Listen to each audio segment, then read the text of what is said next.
when you look at the like highest achievers in the world, or I would say like some of the most like genuinely abundant people in the world, because for me, that is like they are loving their lives and they have healthy, thriving relationships. And like that feels like abundance for me, right? And they've created really cool things and they're living authentically. And it's like you have interviewed a plethora of these humans. And all of these people have similarities, you know, of like certain things they do in their day or in their weeks, or like, you know, practices they have. So I would love if you could share with us some of the commonalities you've seen amongst some of these incredible people and practices you do as well. Well, I mean, the underlying theme that I see come up over and over again is just that they're all prioritizing something in relation to helping their mind work for them instead of against them. And often that looks like something to do with stilling the mind, quieting the mind, you know, slowing down and allowing for what we've been talking about, that opportunity to just think, right? And now that looks very different.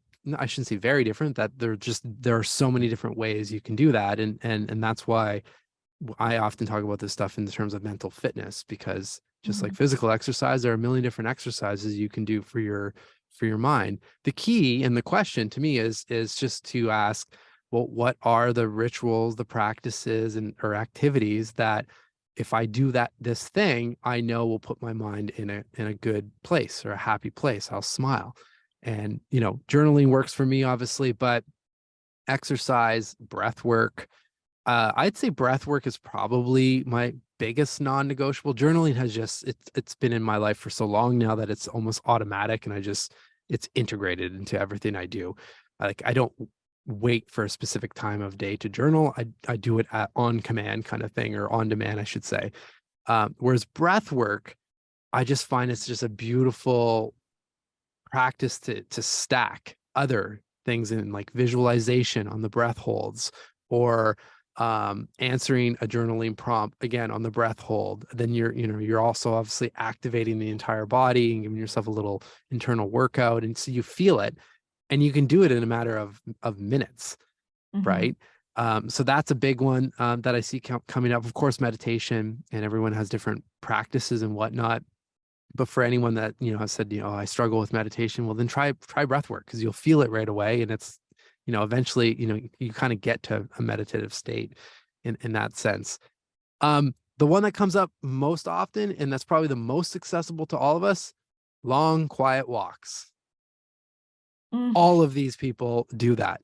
And like you can go right back to like the beginning of time. I'm thinking of when I was studying Marcus Aurelius and a lot of the Stoics and whatnot, always talking about walks by themselves to think and to reflect.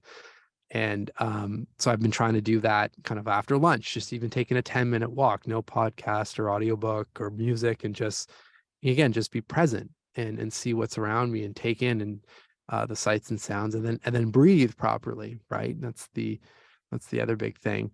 The other thing, like on my list, is just, I know, like I'm quite passionate about photography and just art in general. So when I was in the lowest of my lows, when my mind would start to loop, I was in Toronto, Canada at that point, and it was near a lot of different photography exhibits. I just pop in the gallery and just, you know, just take some time to look at those images or those pieces of art. And again, just like quiet the mind and let, you know, replace that negative programming with more inspiration and excitement. Yeah. I feel like, unfortunately, as humans, we often don't do things unless we understand like the value. Like, well, why am I doing this? Like, and once I know how it's going to help me, then I'm more likely to do it. And, you know, as you're talking, like for me, it sounds like, okay, we have this topic of mental fitness and like physical fitness. We have like strength training, we have cardiovascular activities, you know, we have like mobility and stretching. And for me, as you're talking, it sounds like, okay, there are the practices that clear out your mental clutter, and there are practices that help you get clarity, right? And then there are the practices that keep you inspired and fuel your creativity. And then there are practices that just help your brain work better, like we're focusing on plasticity, right? And like as you're talking, it sounds like these different kind of buckets for me. Like, do you think about your practices like that as like which function it's serving?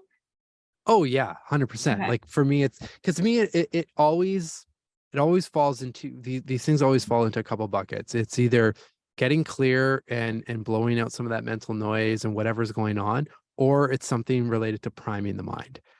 And Mm, you can prime the mind um at any point, but if you're priming a mind that's cluttered and full and clogged and all of that stuff, just usually not as successful in terms of an overall outcome.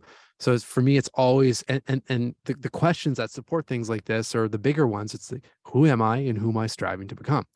Right? Like just understanding where you're at and where you want to be, because then you start bringing in the practices, the habits, the systems to support that path and that journey, just like we would do in a business, right? It's like you put a brand plan together. Well, I want to be here. I want to have, be at this level. Well, there's usually a plan that supports that, but we just often don't do that for our minds, which is crazy because even, the examples you're giving about like physical fitness, that if I do this, then, this result, or we know that, a certain level of physical activity will improve our cardiovascular health and all of that. But the thing that is telling us and allowing us to go and do the exercise and to have that goal in mind is our minds.